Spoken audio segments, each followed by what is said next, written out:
Hopkins and Stern, men with no credentials, now offer their skills to the good people of Suffolk. The Puritan tradition is even stronger here than it is in Essex, and village after village gives them welcome.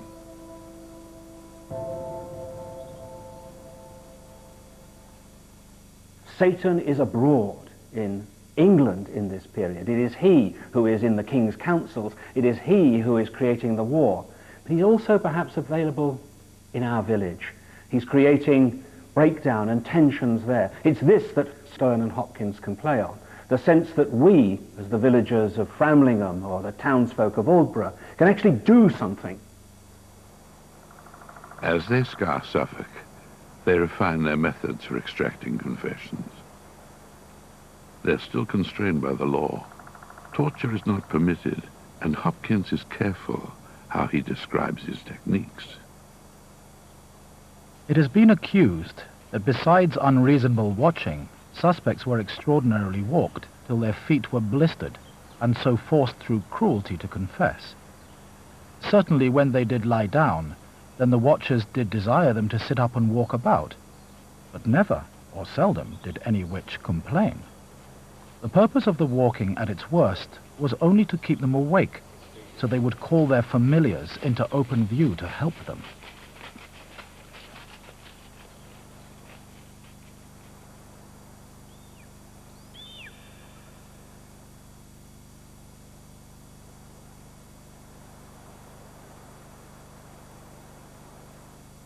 Now, whether Hopkins knew that he could get a confession by walking these people and depriving them of sleep, or whether he genuinely believed that he was the familiars would come, is a question that we don't have the answer to. I think he knew what he was doing, and this was his way of getting the confession.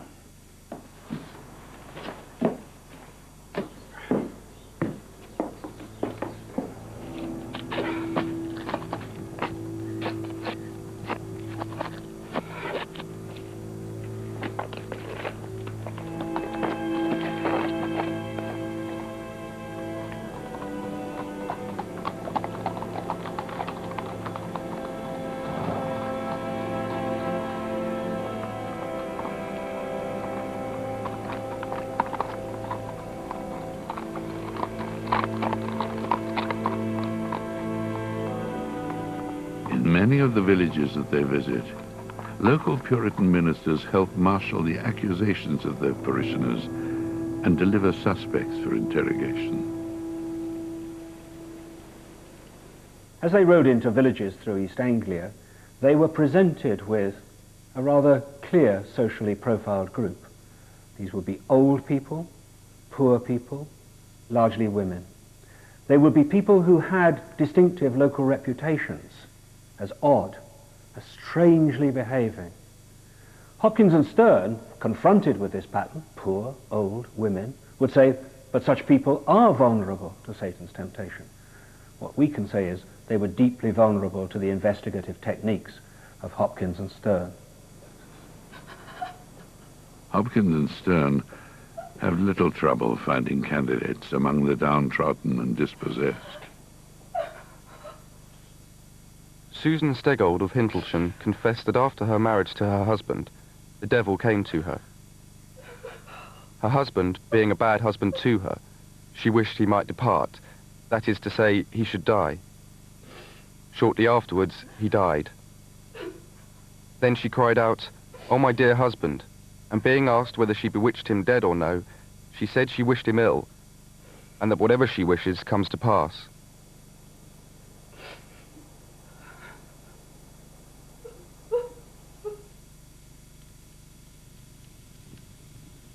Following 3 days and nights watching, Priscilla Collett of Dunwich confessed after an hour's sleep.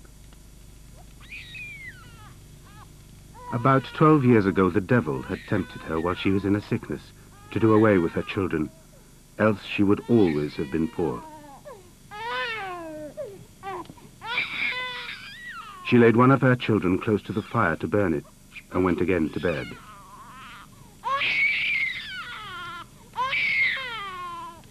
The fire burnt the hair and head, and she heard it cry, but she did not have the power to help. One other of her children pulled it away. The next time the devil came to her, he demanded she seal a covenant.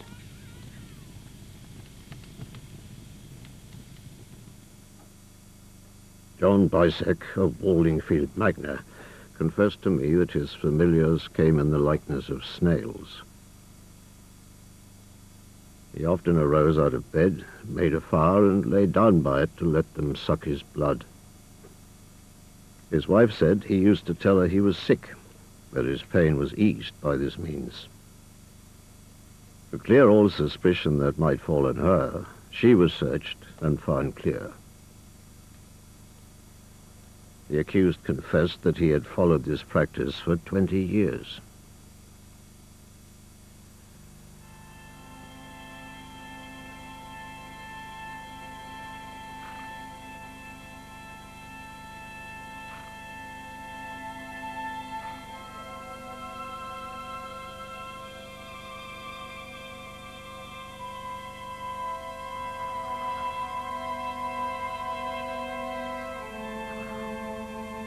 Hopkins and Stern decide to work apart in order to cover the ground more effectively. Stern takes the western end of the county, while Hopkins concentrates on the area nearer the Suffolk coast. By now, dozens of suspects are filling Suffolk's small jails. It is a measure of Hopkins' confidence that he now turns his attention to a more ambitious target. The combination of theology and theatre have a powerful impact.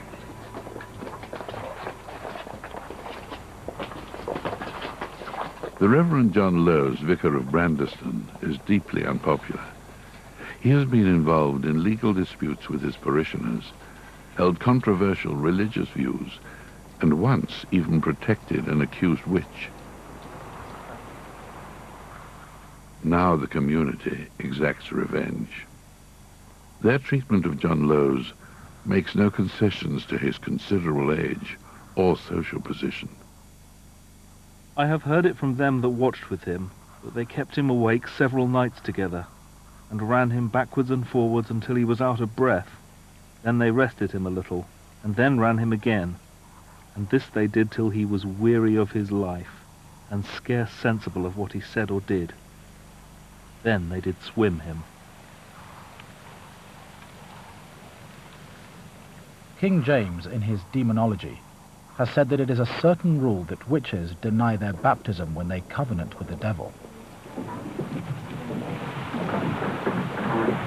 When they undergo trial by water and they are thrown into it, the waters refuseth to receive them into their bosom, and they float.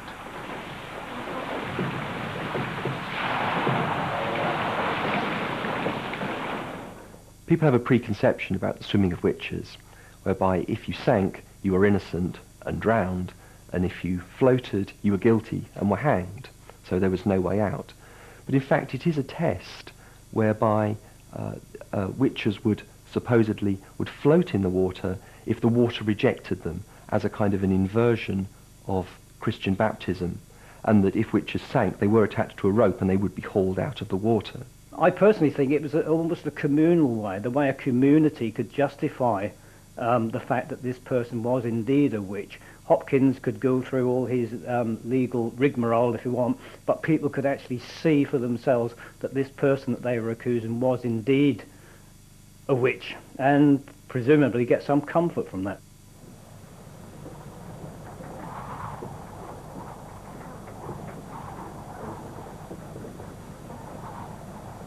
The Reverend John Lowes fails the test and confesses soon after the swimming. Mr. Lowes, parson of Brandeston, confessed that he bewitched a ship near Harwich, so that with the extreme tempestuous seas, the said ship was swallowed up by merciless waves. Further, he confessed that he had done other most heinous, wicked, and accursed acts by the help of 6 familiars. This Mr. Lowes had a teat on the crown of his head. There is none that maketh a covenant with the devil, but has from him a private mark.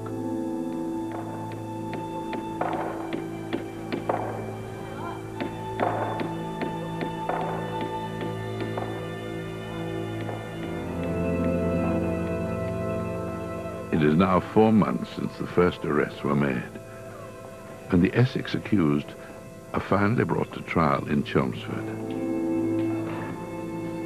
Because of the disruption to central authority caused by the war, the court is headed by a soldier, Robert, Earl of Warwick.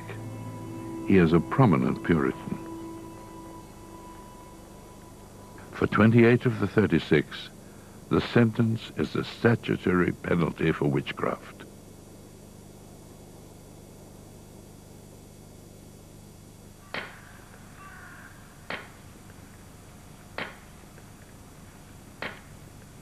But for the other 8, the evidence is found unsatisfactory, and they are acquitted. Only now, for the first time, there is a measure of opposition to the witch hunt. It enables one of those convicted to escape the noose. Stern is outraged. Who are they that have been against the prosecutions? They are allied with the enemies of God. I dare not list them, not only for fear of offence, but for fear of suits of law. I saw one man in Colchester labour all he could to keep a woman from her legal trial, and I heard him threaten both me and all who had given evidence against her. Yea, she was condemned, but by his procurement she was reprieved.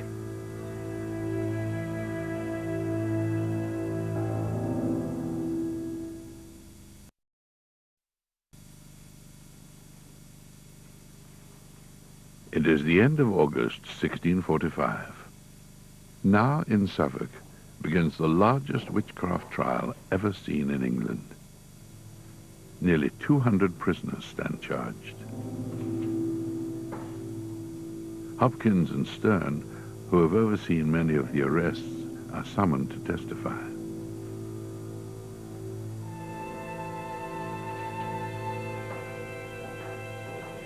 One chronicler records,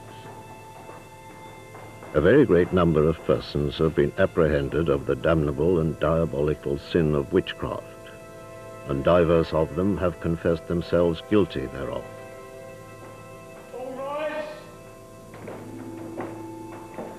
A commission has been granted for the trial, but it is charged that a most special care should be taken, both in the execution of the law and also that all tenderness might be used in a matter wherein the lives and immortal souls of so many are concerned."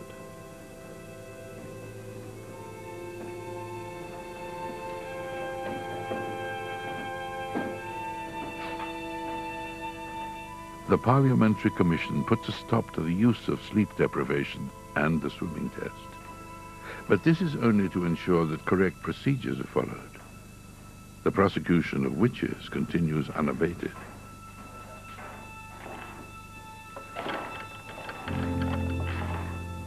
The convictions start to flow, and the killings continue.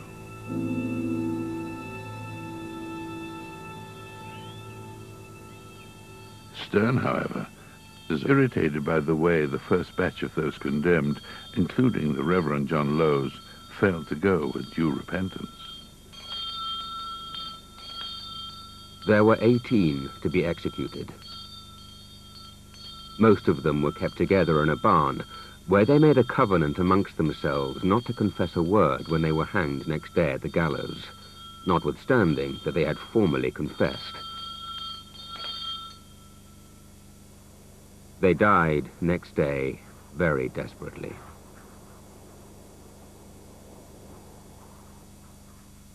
In the late summer of 1645, we're entering the most intense phase of the East Anglian witch hunts. Now we have to put this into a bit of perspective. Typically, English witchcraft prosecutions happen one a year, one every other year, a very low rate of prosecution. What we've got here is something quite unique. Dozens and dozens of people who are being tried and executed. Some of the accused never make it to court. Conditions in the prisons are notoriously bad, and many are dying of so-called jail fever. Others, it seems, may have committed suicide, and at least one simply escapes.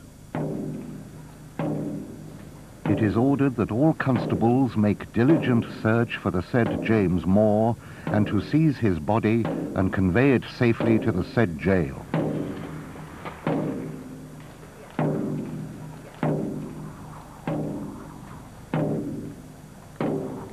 The Suffolk witch trials are prosecuted throughout the autumn.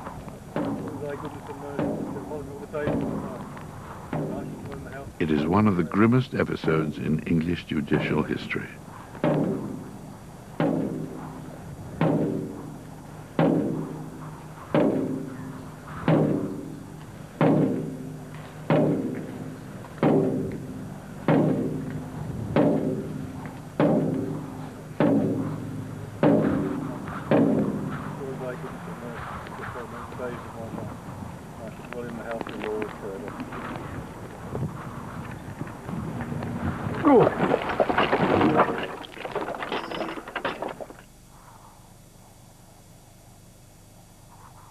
It is reported in a London publication.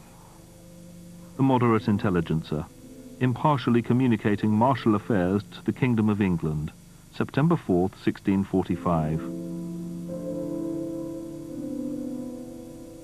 Religious men say devils are wiser than men. But why then is it that devils should choose to be conversant with silly women? If the devil be so wise, why should he not choose to deal with wise men? Yet, as appears by the news we received this day from Suffolk, he meddles with none but poor old women. Life is precious, and there is need of great inquisition before it is taken away. But this is a rare voice of opposition, and it falls on deaf ears.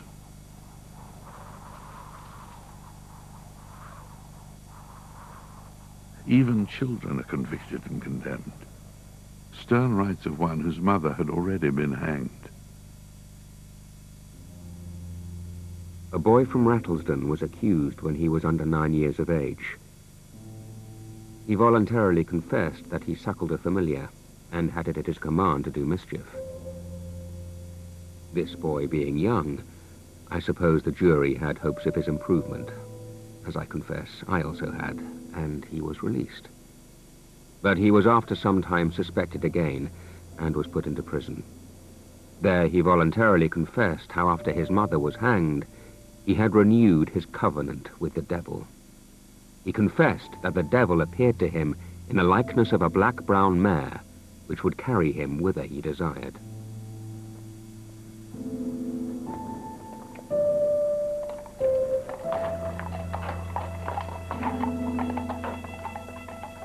Inspired by so many successful prosecutions, Hopkins and Stern redouble their efforts.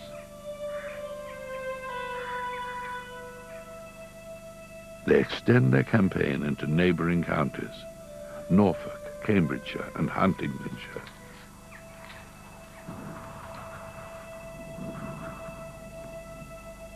Their ambition is boundless.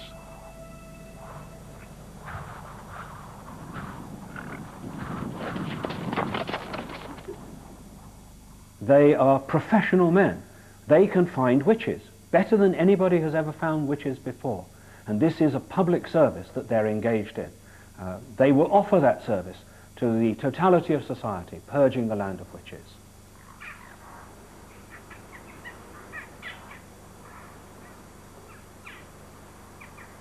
It is not simply religious zeal that drives them on. There are other, more worldly interests.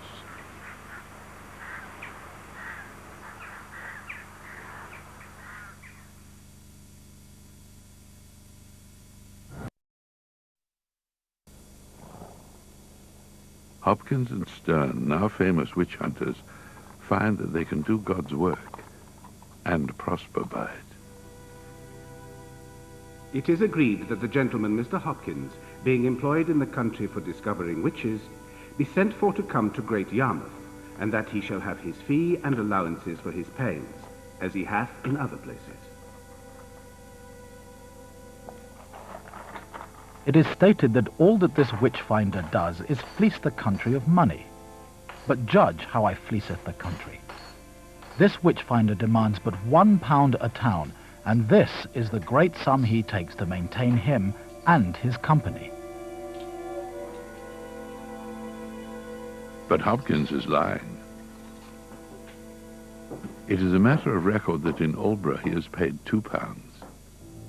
He later makes a second trip to the town and receives a further £2. And when he once again returns to give evidence the following year, he receives a final payment of £2. Witch hunting is proving to be a lucrative business. Hopkins and Stern were not the only ones to profit by it. Paid to 6 men to stand guard at court and at the execution for 2.5 days at 12p a day and 6p for drink. All in, 15 shillings and 6p. About 30 years ago, I've been much troubled in my mind. There appeared unto me the devil in the likeness of a great dog. Paid to Henry Lawrence, the roper, for 7 halters and for making the knots. 8 shillings. I heard the voice of my children who had died calling to me. Mother, mother, give me your soul and I will save the life of your child which is now living. Paid to John Payne for hanging 7 witches. 11 shillings. 15 years ago, William Foster wanted to hang 2 of my children for stealing a scrap of bread, so I cursed him. And he fell sick and died. For a post to set by the grave of the dead bodies that were hanged, and for burying them. 6 shillings.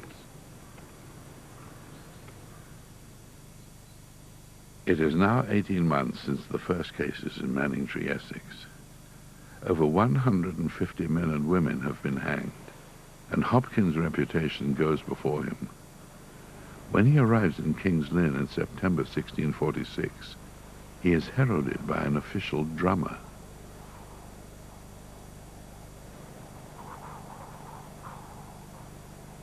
The presence of the witch hunters strikes dread into the hearts of any who fall under suspicion.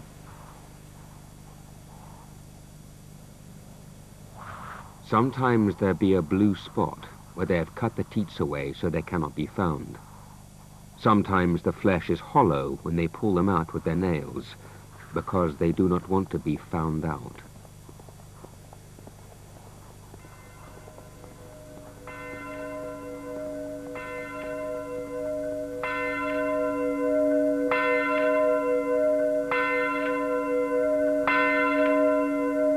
Surprisingly, even in this atmosphere of intimidation, individuals are prepared to stand up to the witchfinders.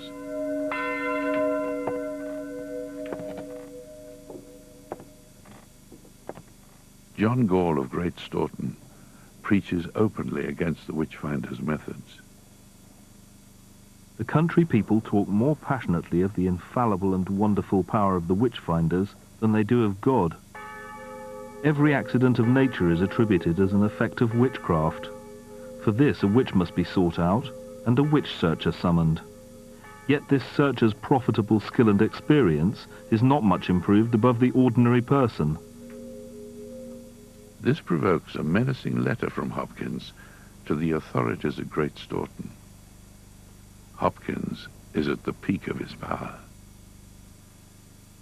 I have this day received a letter to come to your town to search for evil persons called witches. But I hear your minister is against us.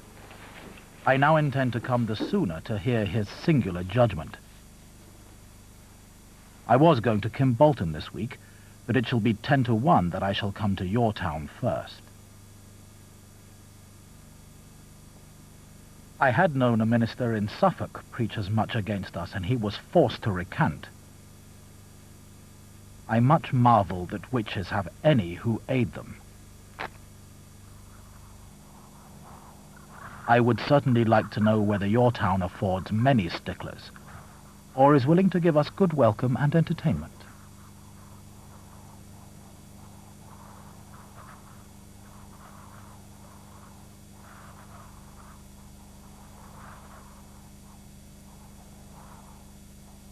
People are turning against Hopkins, unease at his campaign spreads.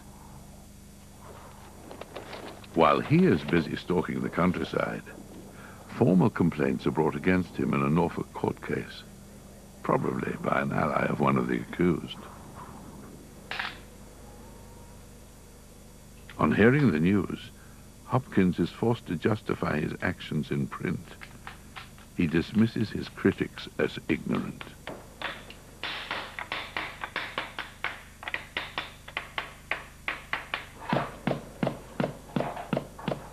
Certain questions answered which have been accused against this witch-finder, Matthew Hopkins.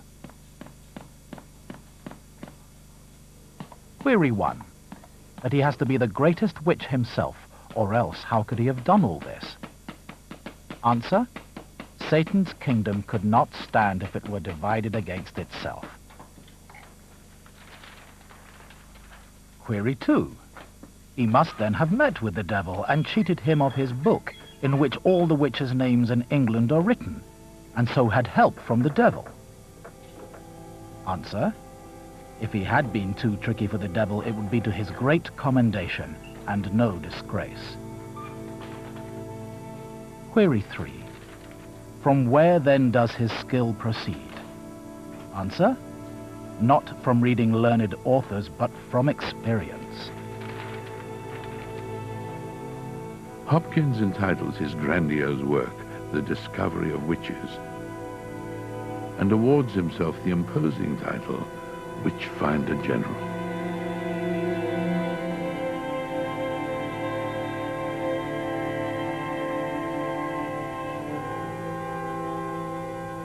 He and Stern, unswerving in their conviction, press forward in their cause. It's almost a vindication of himself to say, yes, look, these are the questions you've asked me, these are the answers, shut up, go away, I'm getting on with it. And nobody seems to have challenged that. I think possibly if somebody was strong enough and stood up to him, they could have got him on 1 or 2 legal points, but they didn't. And he moves on, and Stern moves on, and they continue to hunt and discover witches. I, Robert Ellis, to testify before the Justice of Peace for the Isle of Ely that the 4 teats found upon my body to come by reason of a great labour that I did take in my youth. And I further say that I will not confess myself a witch, though you pull me to pieces with wild horses.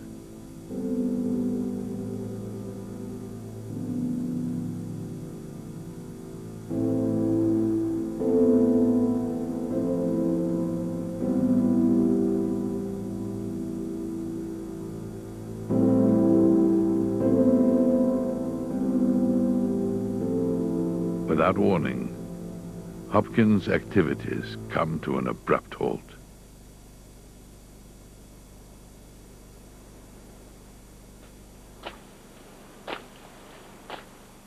Word spreads that the Witchfinder General has been attacked, that a mob has turned on Hopkins and subjected him to his own harsh test, that they have swum him. Some gentlemen, out of indignation at the barbarity, took Hopkins and swam him, as the others had been. That cleared the country of him, and it was a great deal of pity that they did not think of the experiment sooner. But if we are to believe Stern's account, the truth is more prosaic.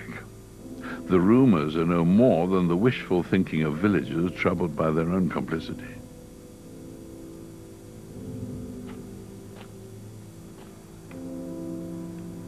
Matthew Hopkins dies of consumption in 1647. He was never called to account for the deaths of so many innocent people. Stern himself, after giving evidence at a few last cases, returns to his family in Essex. A year later, he publishes his own account of the affair, in which he pays tribute to Hopkins, answers criticisms, and offers advice to any who wish to follow in their footsteps as witchfinders. Since the 25th of March, 1645, we have been agents in the discovering of about 200 witches. What has been done for the common good, These witches were justly and deservedly executed following legal trials.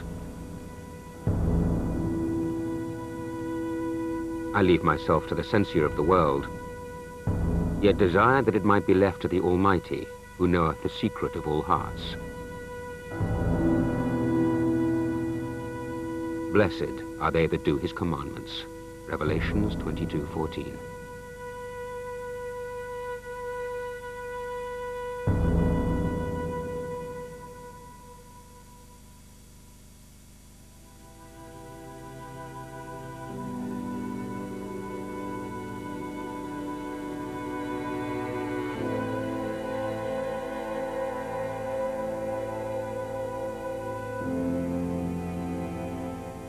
You'll find more about the secret history featured in this programme at channel4.com/history, and we'll have details about next week's programme here on 4 in just a sec.